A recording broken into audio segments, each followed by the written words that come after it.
This is Standard Office Procedures, the podcast that helps professionals live and grow through culture, communication, and candor. Hey guys, and welcome back to another episode of Standard Office Procedures. I am your host, Grace, and here with me in the studio, as always, my rock, love of my life, my shoulder angel, my Shannon. Say hi, Shannon. Wow, that was quite the introduction. It was. You deserve it. So today we are talking about decision-making skills. Specifically, we're talking about how to improve your rational decision-making skills. I need to listen to this episode. I think that a lot of my decision-making skills are oftentimes rooted in emotion or kind of like knee-jerk reactiveness. Shannon, you and I were actually just talking about something similar this morning, where I was telling you about a situation where this is new for me. I took the time to kind of like sit and actually process my feelings and approach it in a way that wasn't just me being like, hey, you hurt my feelings. What are you going to do about it? And it was a little more constructive and was like, hey, look, I think we need to approach this problem together. You did a great job. Thank you very much. That was the whole point of that story is I wanted some praise. But I think that the purpose, the link there is that I think oftentimes we make decisions based on stress or fear or emotion, and making decisions based on rationality and logic is a soft skill that you can actually develop. So we're going to talk about how to do that today. You ever rationalize your emotional decisions? Yeah, like all the time. That's not the same thing as rational decision making. I did it with you this weekend when I got into a spat with my fiance and I had an emotional decision. And I was like, I guess it's all over, Shannon. Logically, rationally, this is the only route. And you were like, maybe sleep on it. Hey, guess what? Shannon was right. I love you very much, Tom. Anyway, so we're going to talk about the importance of rational decision making and why it is a skill that if you're not skilled at it yet, why it's one that you should take the time to develop. So oftentimes leaders are people who are able to lead confidently, of course, but also make good rational decisions that are based off of data and time. So if you're in a position where you're wanting to grow in your career and you're maybe wanting to take on a little bit more responsibility and management, if you're somebody who has kind of a reputation or an awareness in yourself to make knee-jerk or emotionally led decisions, this could be a good place to start improving. Yeah, I think a lot of people I know that tend to make, like you said, knee-jerk reactions or decisions based on just a little bit of the information. Like that's the problem is they're making the decision based on a little bit of the information, and they are so blinded by their emotion and their bias about, the situation at hand that they can't even conceive that there's another thing that they should be considering. Yes. And I'm glad that you said that because this is kind of the opener, I guess, for this larger discussion. But lately in my life, so I work a lot with Owen, and Owen I think is kind of guilty, like I am, of making snap, emotionally based decisions in the heat of the moment. Mm-hmm. And a tool that he has taught me that I think he learned from a psychologist that he works with is to say, am I missing information here? Do I have all of the information? Am I making this decision based off of my perception of reality or what reality is, right? So anyway, we'll get into that. Yeah, be curious. We'll get into that a little bit more, but let's talk about the benefits of good, positive, rational decision-making skills. So they could straight up improve your health, right? That sounds kind of broad, but a lot of anxiety for many people comes from indecision or, just uncertainty if you made the right decision or decision paralysis, which I suffer from a lot. Or the fallout from constantly making rash decisions. Yes. And oftentimes rash decisions, I think sometimes they're the product of very busy people, very overcommitted people, where you're like, I don't have time to sit and puzzle this whole thing out. I need a decision made now. So you know what, just do whatever. And it's like gut led. And of course you should listen to your gut. I'm not saying you shouldn't do that. But instead of like taking the time to like look at the whole thing holistically and rationally, you just kind of go. And that can lead to a lot of stress and anxiety. They can also just generally, if you have poor decision-making skills, you can see where if you are someone who consistently makes poor or half thought out decisions, that your life may not be where you want it to be, right? Which can affect your happiness and your confidence. And yeah, if you are a decisive person, it breeds confidence and vice versa, which I think is kind of hearkening back to the bit we said a minute ago about how oftentimes leaders are people who are considered to be good, strong, rational decision makers. Guys, I'm gonna be honest with you, to our dear listeners. This is kind of a weird topic. I was reading through this before we started and I was like, this is weird. It's kind of weird. I think it's going to be pretty short. The gist of it is to take some time and consider your options and make sure that you have all the information. But we're going to go a little more in depth. But I mean, I think this is a big problem. I think the phrasing of rational decision making is a little odd. That was probably a keyword we plucked out from 100%. research to write on. But really, I mean, how do you make good decisions, right? And like decisions are things that you make 99 times a day, you know, like it's just constantly making decisions about what you're going to do next. Like these are choices and you choose a path. Yep. And if you're somebody that doesn't really weigh, you know, other considerations beyond your immediate knee-jerk reaction, this could be helpful. Yeah. So I think you could almost replace rational decision-making skills with just good decision-making skills. Decision-making. Yeah. Do you make good decisions? Let's not say rational anymore. I know. I don't like it either. All right. Reframing. Good decision-making skills. Guys, you're along for the ride. We're figuring this Welcome out to our podcast. just as much as you are. So how can how can good decision-making improve your relationships? I've got my notes here. So making good decisions obviously builds trust with others and inspires faith in your abilities, just like we said a moment ago. When you're somebody who consistently makes good decisions, not just for yourself, but, you know, for the team that you're leading or the projects that you're managing, people can count on you as somebody who, like I know that I can talk to Shannon about this because she generally makes the right decision. She knows what to do, you know? So it helps your reputation within your company.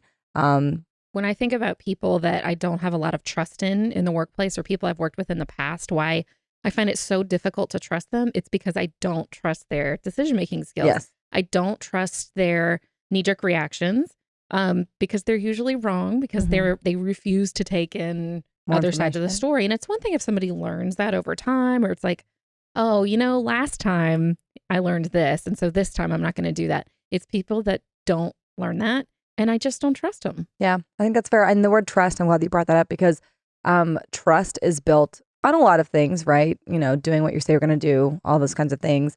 But also, like, are you somebody who demonstrates good judgment? Yeah. And good judgment is kind of, again, like another massive piece of this. Yes. Like you could almost boil this down to how to have good judgment. Basically. And yeah, that's how you get trust is you make good judgment calls that don't just take yourself into account. Did we do a podcast about emotional intelligence? We did. Yeah, go listen to that.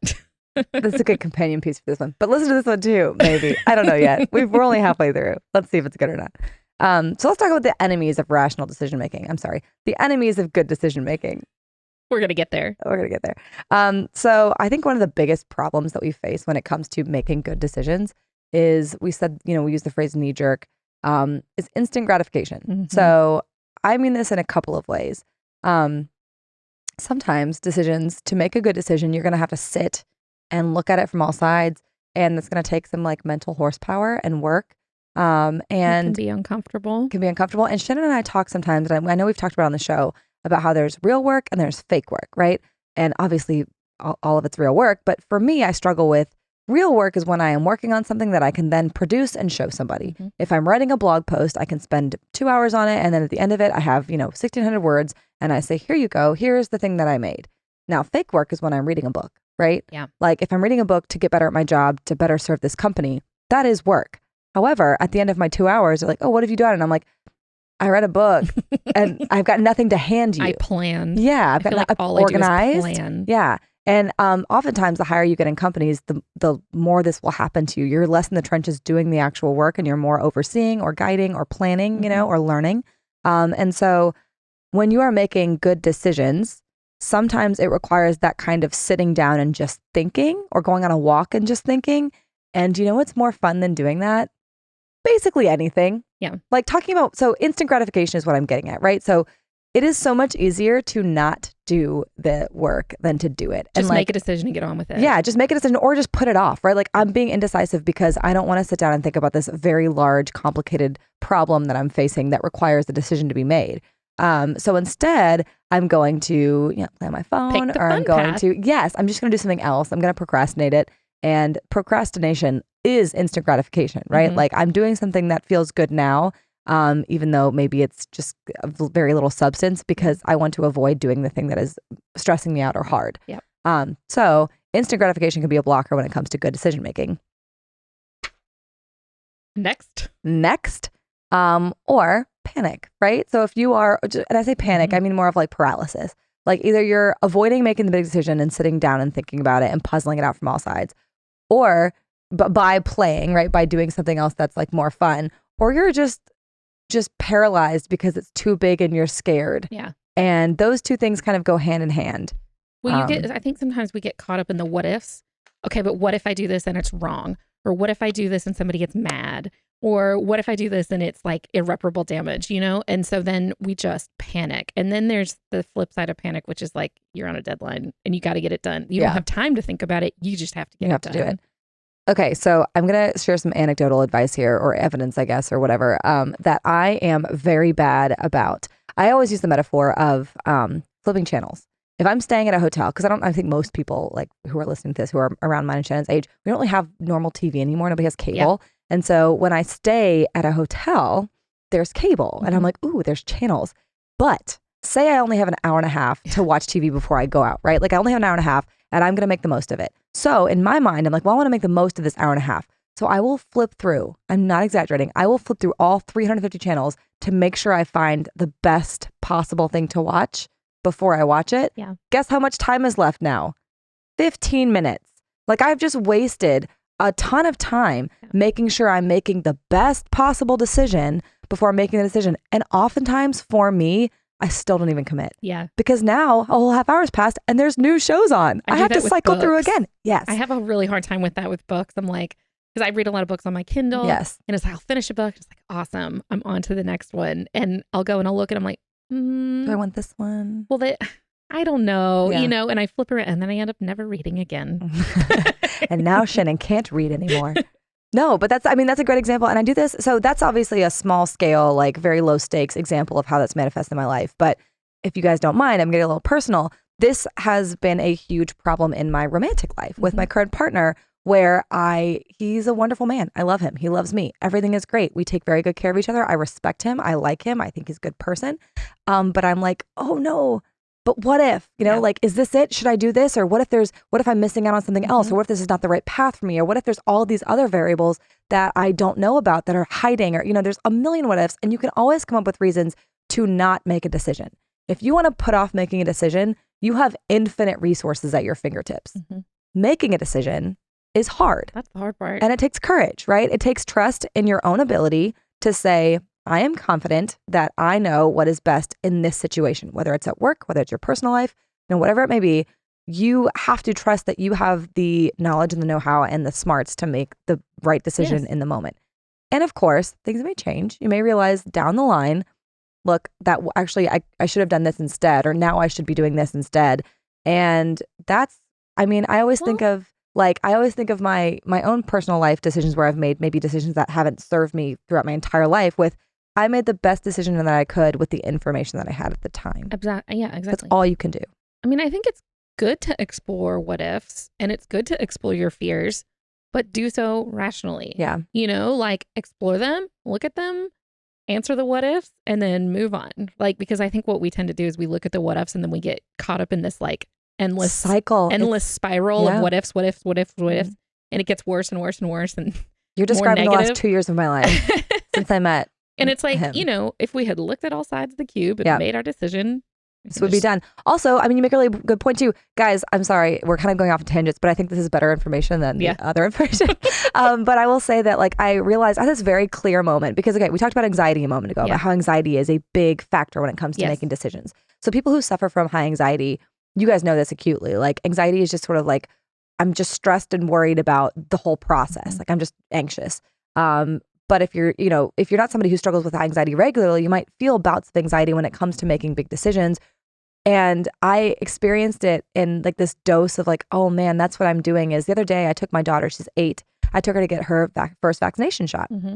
And we were sitting in the exam room and she was up on the exam table. And the nurse had said, I'll be back in 15 minutes.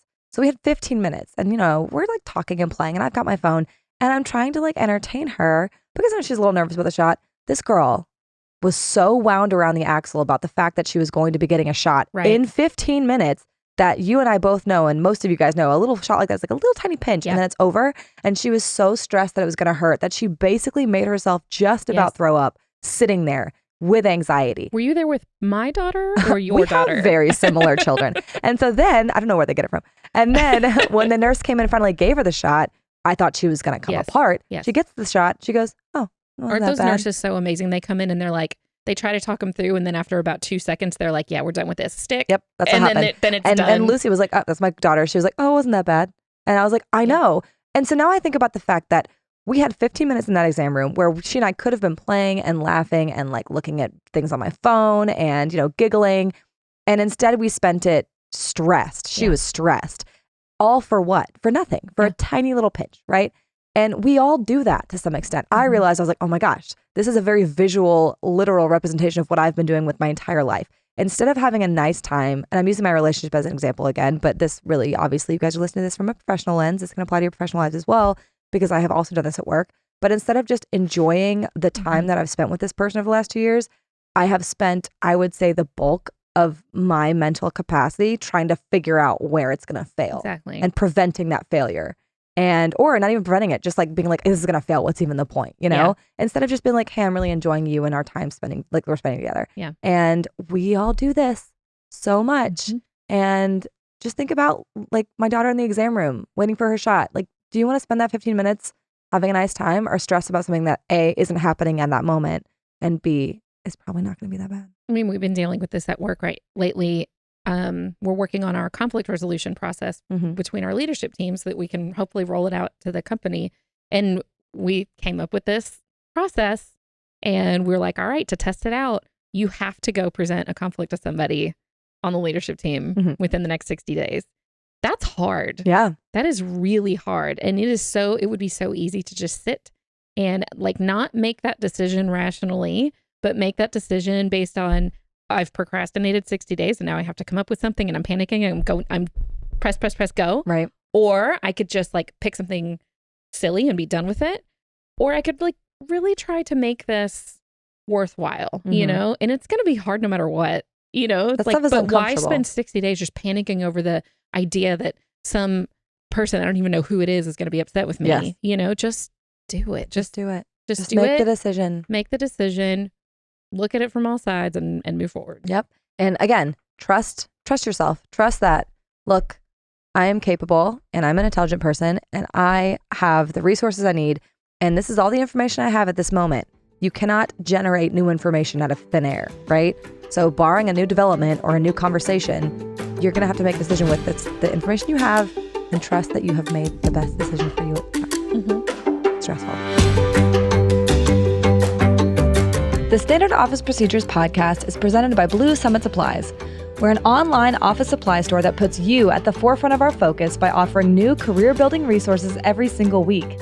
Sign up for our newsletter and visit our blog at bluesummitsupplies.com for free downloads, tools, and tips to make your job easier and more fun.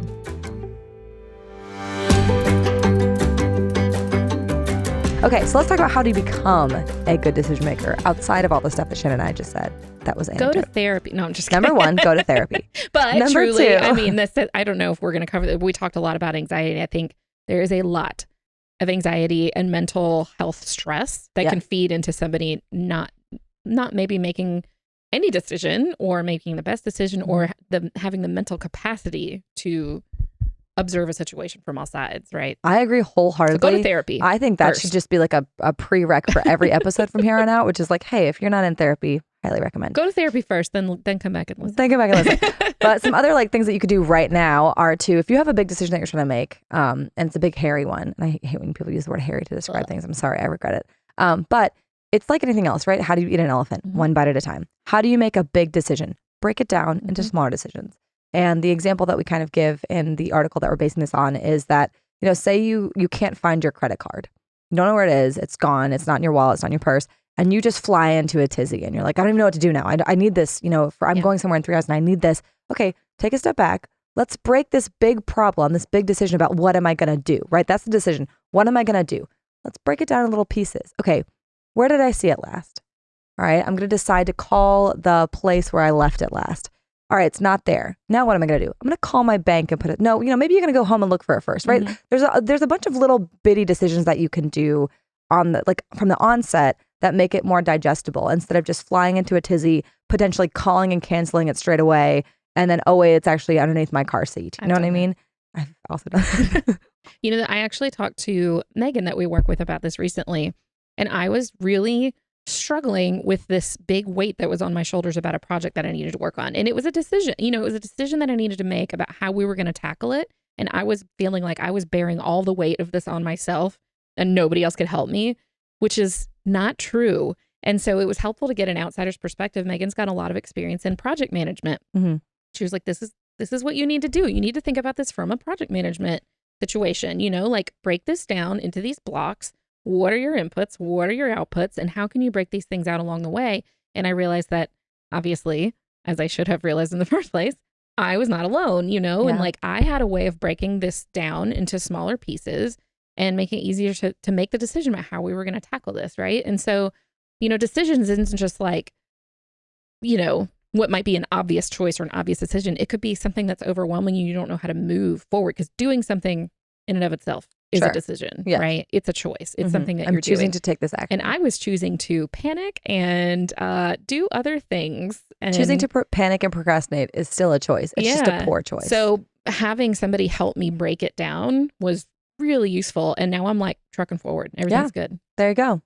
Another way that you can help make decision-making a little bit easier for you is to remember, and this is just like, I feel like I want to make this almost like the podcast golden rule for us, is to focus on what you can control, right? So we've talked before, we have a whole episode about our circle of control, what that means. And it is very easy when you are stressed or anxious or in a situation that feels high stakes or has a lot of like moving parts to be like, okay, I'm just going to fix it all. And then you get really stressed and whatever, overwhelmed because you can't fix it all. So what's important when you're trying to make decisions is to look at what is in your control, right? Things that you control are yourself, your reactions to things, and your choices.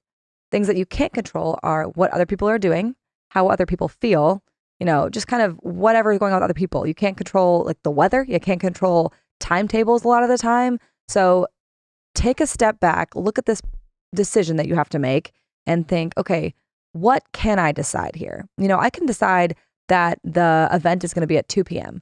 I cannot decide that we're going to have great sunny weather. What I can do is create a contingency plan in case there is rain, right? Like, and then you make it this little, like you kind of drill down and you think about what can I do that is within my circle of control. I think that's really important when it comes to decisions we're worried might upset somebody. Yes. Because we can do our due diligence to prevent somebody from getting upset, but we cannot actually control whether or not they're going to get upset, nor can we control whether or not they're going to tell us if they're upset. So worrying about something that hasn't even happened yet is pointless. And so making a decision that may or may not impact somebody, may or may not make them upset, taking some steps to, you know, that may be obvious to you, but not obsessing over the things that are not within your control is the best way to move forward. I think that's a great example. And I think that oftentimes, in my experience, that the hardest decisions to make are the ones that directly involve other people. Yes. Right? Like, I'm upset about this thing, but I don't know if I should talk to this person because I don't want them to be upset with me, or I don't want to ruin their day, you know, whatever it is. Or maybe not even I'm upset, but I have this feedback I have to give. Something. Yeah, exactly. And they're not going to like it. Or I need to ask. I worry about this sometimes as a manager. I worry like I need to delegate some of these things, and I know everybody's really busy and they're going to be so upset when I give them more work. Yeah. That's not fair. Like, that's not fair of me to assume. Like, unless I have evidence that tells me that person's, I know for sure going to freak out because they always freak out. But like, in general, I don't have any reason to think that. And so, you know. And that mindset is the equivalent of sitting in the exam table stressing about the shot. Yeah. Like, just do it. Exactly. I want Shia LaBeouf to come in here and say, just do it. Like he did in that viral video. Anyway. So another way that you can make better decisions, and I want to add a caveat to this one, is to envision future outcomes. And that is great advice. Make sure you do it with moderation. Yes. So yes, put a cap on it. Put a cap on it. You want to make sure that when you're making a decision, you're like, how is this going to affect me? And, you know, whatever, like what impact will this have down the road on these other things and these other moving parts that it's going to influence later? You know, that is very important. You don't want to just make these snap decisions and be like, oh, I didn't even consider the fact that, you know, we're going to have, you know, more people on this team or, you know, whatever it is. I don't know. I think there's, you know, a couple things. There's knowing yourself. If you know that you're the kind of person that tends to make decisions with just a rosy outcome no matter what, consider maybe what could go wrong, right? Or if you're somebody that tends to just doom everything, consider what can happen if it goes right, right? So know yourself, and that's a healthier way of going it, rather than if you know you're somebody that's like, you think everything's going to be amazing, and then you make the decisions and they're not always amazing, like maybe that's not a good tip for you. The other thing I was going to mention is this is something that our boss Owen was talking to me about this week. Like I have some marketing plans for the next like quarter that I'm going to work on. And I think I've done a good job. I think I've thought of everything. And we're going into these I've been in 3 meetings with him so far where he's like, I'm trying to find places to poke holes in this. Yes. So that when we get to the future, like I haven't, I'm not ripping this up and throwing it away. And so we spend a lot of time envisioning the future. And I feel like that's a very healthy way of doing it for him because he knows he tends to go, everything's going to be great. And then 5 minutes later, things have changed. Yeah. I don't want this He's anymore. poking holes in it. And so he's trying to envision a future outcome where that's not the case, which I think is very healthy. That's a very good example of self-awareness, just like you said. So again, if you are somebody who tends to be doom and gloom, which I say affectionately because I'm very much that way, I don't want you to hear this and think like, oh, okay, I need to double down Permission and really, to doom and gloom. Permission to be like, I'm just going to prepare for every bad scenario. Like, no, you need to. I shouldn't say you need to. It would be wise if you considered the positives. Right. On the flip side, I'm going to take that advice and think about that this weekend. But then again, just like Shannon said, if you know that you tend to get carried away or you're like, this is all going to be fine. It's all going to be fine, whatever. And it is continuously not fine. Maybe think about the fact that like, okay, how did this go last time? Or I made a similar decision and it went like this. Or, let me just kind of use my metaphorical crystal ball and see, okay, if I do this, here are the ways that it could, potentially impact these things.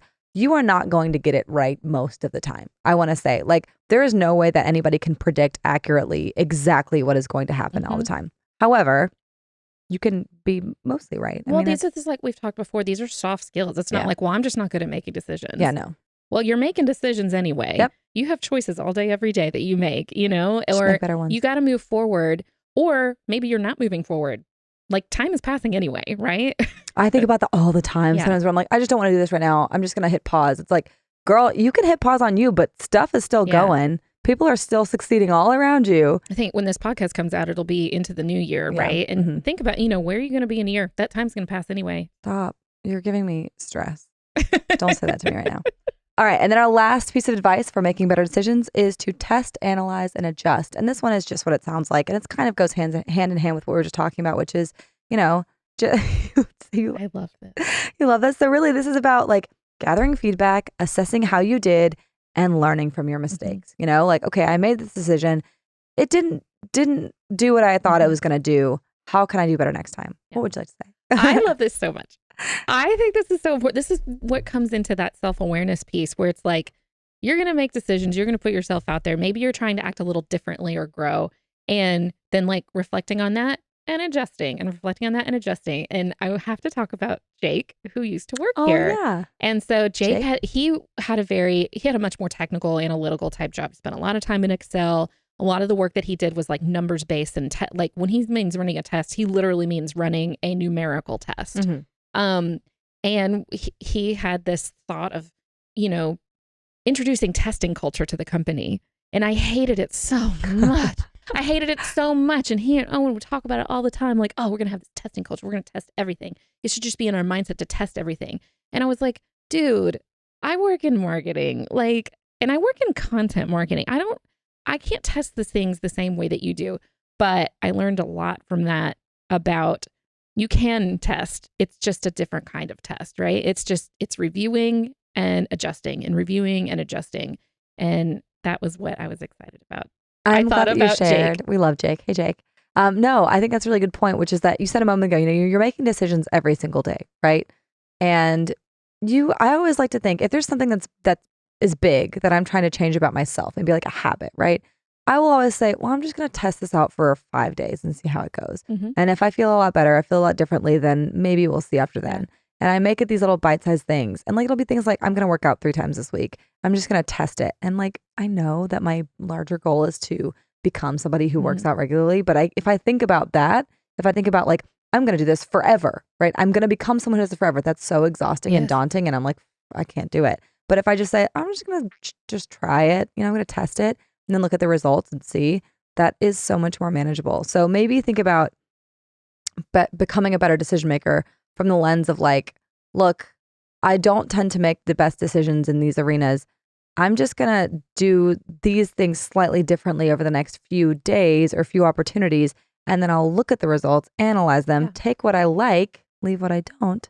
That's how you improve on soft skills. It's not like I wake up one day and all of a sudden I'm confident. Really good decision maker. I'm super confident. I don't procrastinate. Everything's great. Like that's not good. No, that's silliness. But you can take like little tiny examples and apply it in your personal life first before you try to roll it out at work, or try it at work with somebody that you really trust, that you know is gonna still love you at the end of the day. I know Grace and I test a lot of stuff on each other because like we love each other and we trust that like it's going to be okay at the end of the day, you know, and that makes it a lot easier before I go and try it on somebody else that maybe I'm not as close with. Yeah. Right. And we crushed it. We did a good job. Honestly, it didn't start out great, but I feel like we turned it around. I appreciate, if anyone has listened to this episode, that you're still listening to this episode. Hey, Brad. Hey, Brad. We know you're listening. And Caitlin. This is just our call out segment to all of the people who are regular listeners. If you are a regular listener, who else? Melissa? I don't think she listens to it. Oh, dang. Melissa, if you listen to it regularly, I'm sorry. Let us know. We got Brad. We got Caitlin. Who else listens to the show regularly? That's it. It's us. It's us. Hey, Shannon and Grace in the future. I hope you guys are doing great and you have no anxiety and everything is peachy. Make good choices. Make good choices. Guys, we love you so much. We'll see you in a week. Maybe. Guys, we love you so much. We'll see you in a week. Thank you so much for listening. Bye. Bye.